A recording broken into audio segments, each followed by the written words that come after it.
আসসালামু আলাইকুম রহমতুল্লাহ। আলহামদুলিল্লাহ নাহমাদুহু ওয়া নুসাল্লি আলা রাসূলিল কারীম আম্মা বা'দ। ফাআউযু বিল্লাহি মিনাশ শাইতানির রাজীম। বিসমিল্লাহির রাহমানির রহিম।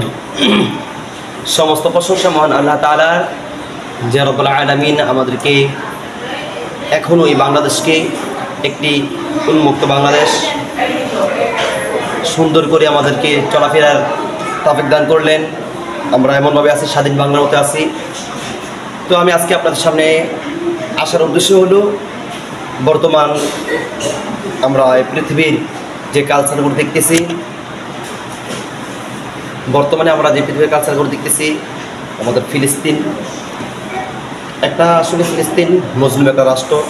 এই ফিলিস্তিন যেভাবে নির্যাতিত নিপীড়িত হচ্ছে, আজ তাদেরকে এভাবে হত্যা করছে, এটা আমাদের দুর্ভাগ্য।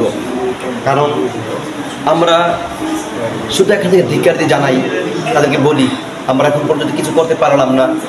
আল্লাহ তাআলা যেন এই মজলুম রাষ্ট্রকে, এই মজলুম দেশটিকে একটি স্বাধীন দেশ হিসেবে এই মজলুমকে সাহায্য করে, সে আমরা আশা প্রত্যাশা করি। হ্যাঁ, আমরা তার পাশাপাশি আমরা এই স্লোগান দিব, ইসরায়েলি পণ্যগুলো, খ্রিস্টান ইহুদিদের পণ্যগুলো আমরা বয়কট করতে হবে। যেভাবে বয়কট করতে হবে, আমাদের কোকা কোলার পণ্যগুলো, ইসরায়েলের যে পণ্যগুলো আমাদের 100 তালিকা আছে, আপনারা অবশ্যই দেখে আছেন তালিকাগুলো। এগুলো আমাদের সবাই, প্রতিটা মানুষ কিন্তু বলতেছে এই ইসরায়েলি পণ্য, ইহুদিদের পণ্য বয়কট করুক, বয়কট করার জন্য বলতেছি। আসলে আমরা কখন কি ভেবে দেখেছি, এই যে অনলাইন যেটা ইহুদিদের হাতে তৈরি করা, ফেসবুক, ইউটিউব, টিকটক, আসলে এগুলো ইহুদির হাতে গড়া। আমরা এখান থেকে যা কিছু বলি, প্রতিটা কথা, এই যে আমি বলতেছি, এই কথাগুলো তাদের কানে যায়।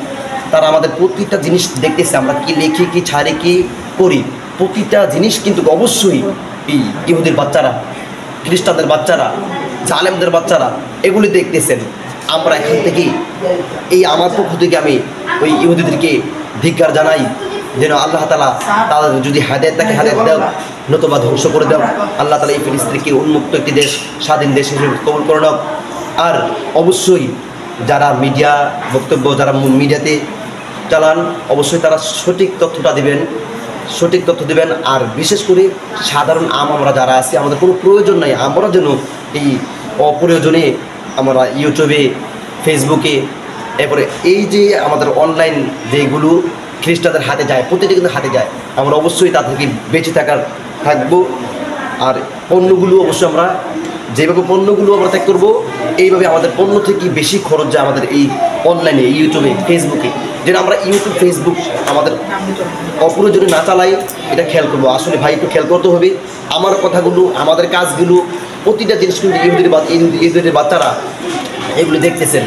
তো অবশ্যই আমরা যাদের মাধ্যমে আমাদের ইসলাম প্রচার হবে, যাদের মাধ্যমে সঠিক তথ্য পাওয়া যাবে, অবশ্যই তারাই যেন এই ইউটিউব, ফেসবুক এগুলো নিয়ে তারা একটু ঘাটাঘাটি করুক, যাদের আমাদের কিছু প্রয়োজন আছে। আর অন্যরা, আমি বিশেষ করে বলবো, অন্য কোন মানুষ আমাদের এই দেশ থেকে, আমি আমার পক্ষ থেকে জানাচ্ছি, অবশ্যই আমরাও আমাদের অপ্রয়োজনীয় অনলাইন থেকে বিরত থাকবো, বয়কট করব। আপনারাও অবশ্যই ইউটিউব, ফেসবুক এগুলো বয়কট করুন। যেভাবে বয়কট করবেন ইসরায়েলি পণ্যগুলো, ইহুদি পণ্যগুলো, যেন তাদের কোনো কিছু আমরা ব্যবহার যেমন করবো না। ইনশাআল্লাহ আমরা অবশ্যই ইউটিউব, ফেসবুক, টিকটক যেগুলো ইহুদিদের বাচ্চারার হাতে যায়, যেগুলো আমাদের তথ্যগুলো ওই জায়গায় পৌঁছায়, যদি তারা একটু বুঝতে পারে, আমরা তাদের এই দিক দিয়েও পণ্য বয়কট করলাম।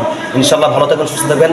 আমি রবিউল্লাহ রাব্বি, হুব্বু ফিল্লাহ সেলগোষ্ঠীর পক্ষ থেকে সকলকে আন্তরিক ভালোবাসা, অবশ্যই হচ্ছে আমার সালাম। আসসালামু আলাইকুম রহমতুল্লাহ।